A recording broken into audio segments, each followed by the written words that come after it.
I could not have predicted this card any worse. I said Pantoja was going to submit Van in like round 2 or 3 or whatever. Nope, breaks his arm, first round, 30 seconds, Van's the champion. At the main event, I said, Merab, this is going to be the same story. He's just going to take him down over and over again, and it's done. Nope, Peter Yan jabs his face off, beats the crap out of Merab for most of the fight, and Peter Yan wins. Very, very good performance from Peter Yan. His jab is so sharp. That was insane. He was putting hands on Merab. Merab, he did a good job himself. He stood with Peter Yan, and Merab has made leaps and bounds in his striking game. It's really, really cool to see, because before he was just the guy that would try and take you down over and over again, but now he's improved so much. In his last fight against Corey Sandhagen, he managed to wobble him. He almost knocked him out in round 2, and in this fight, he didn't hold his own against Peter Yan, but he did better than I expected. He hit Peter Yan with a couple of good shots here and there. But Peter Yan, wow, respect. Everybody was saying, Merab, he's unbeatable. No one's going to stop him.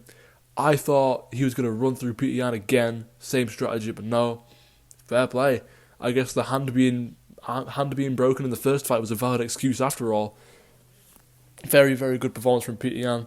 Defended most of the takedowns again. There were some really cool scrambles in this fight. Merab hit a really nice one on Peter Yan. Peter Yan took down Merab, and then Merab just Granby rolled and then managed to get back on top. Peter Yan tried doing the same thing, and he actually managed to stand up once again. But Merab just couldn't hold down Peter Yan. Every time Peter Yan got taken down, he was straight back up to his feet. No damage done. And this is a damage-based scoring system, which I think that let down Merab in this fight. Because Merab, he actually landed more strikes than Peter Yan, but the damage was all over Merab's face. Peter Yan, he barely had a scratch on him. And Merab, he was getting hurt with body shots. In round 3, Peter Yan lands a nasty, nasty body kick onto Merab. And you can see it on Merab's face. He just winces and bends over a little bit. But fair play to him. He stuck through it. And after that, Peter Yan he kept hitting the body every now and again. And it was working to a T. Great performance there from Peter Yan. Co-main event, really, really sad to see. Pantoja, his arm gives out, his elbow bends backwards, absolutely disgusting. But great, good win for Joshua Van, I guess. I think the jumping on the cage and being paraded round was excessive, to say the least. It was very excessive. I get it. You're happy. You won the belt. But you didn't do anything. You lifted up his leg and then his arm happened to go backwards. So that's that. I think the celebration was a bit too much. But he became UFC champion in probably the absolute worst way possible.